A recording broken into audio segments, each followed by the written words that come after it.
I love this watch. However, I think that Omega Aqua Terra is overrated in the eyes of Omega. So Omega... Ooh, okay. So Omega want 5,000, is it 4,500? 5,400 pounds for an Omega Aqua Terra. For an Omega Seamaster 300 Professional, with the bracelet extension, with the ceramic rotating bezel, with the helium escape valve, with the deeper depth rating, they want 5,200 pounds. Yeah. Where's the fucking logic in that? Or 4,800 for my green one yesterday. Exactly the same logic. It makes no sense. So I feel I love the Aqua Terra. It's actually one of my favourite watches of all time. The Aqua Terra range. Do you know what changed me entirely? Because I've always thought the Aqua Terra was not as successful as the Oyster Perpetual collection for Rolex, as in a boring, plain, but obviously lovely to have watch that, you know, doesn't ruffle any feathers. However, what you said about the Aqua Terra in relation to Bond and how it worked so well in his character in the movie, it completely changed the way I think about it. So now it's sort of back on for me. But I wasn't as close to it to know the price differential. But that's hard to explain. It is hard to explain. And if you think about the fact that the Oyster Perpetual, the Rolex Oyster Perpetual, is pretty much the same money. And we have, well, in my eyes, Rolex sits above it. Rolex is pure in-house. Omega is part of a group. It's a commercial offering. It isn't the same thing. And I love the Aqua Terra, and Omega needs to calm down on the pricing.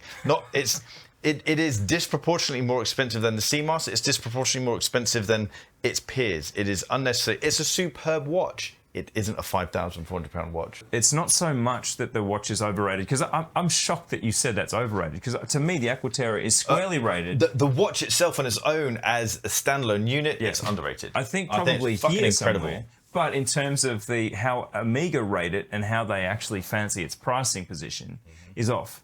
Yeah. So absolutely. Tell me, do you have anything else? You've got a second overrated watch to drop. I have, on, yes, that I have indeed. The Daytona.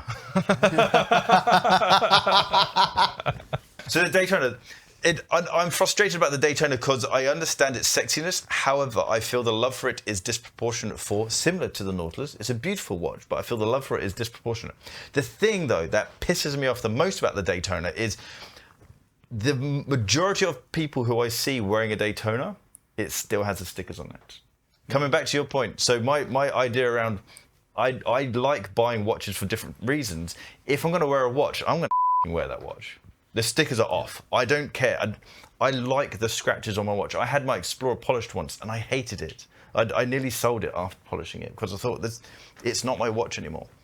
So the thing that annoys me most about the Daytona, even more so than the disproportionate amount of love that it gets, is the fact that people aren't enjoying them. People are buying these watches as investments, which I understand. You can, but no, just wear it, enjoy it, take the stickers off.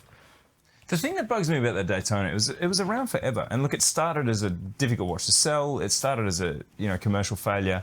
And it didn't ever really peak until the ceramic models came out, in my opinion and in my memory. I might be wrong, but to me it seemed that when the ceramic models came out, suddenly this watch was on fire.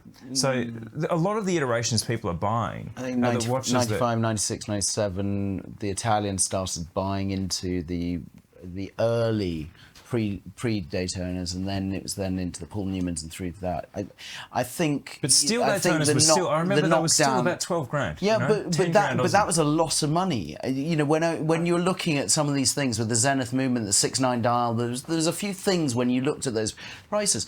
I agree with you on that. I'm slightly a bit on the fence on this, but the thing on this, I'm just saying, it's so good to see it on someone's wrist to a degree, but you see it on someone's wrist and you've gone, I've seen X amount of them in my life.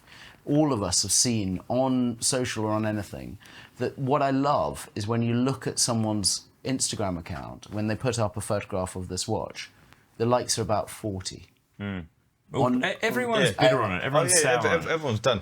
The one thing I'll say in the defence of the Daytona that we've sort of come upon through our discussion about this watch whenever it comes up, and especially in the episode where we talked about alternatives is that it doesn't have an alternative really in terms of a slim automatic chronograph, and it's obviously a fantastic achievement technically for it to be that slim.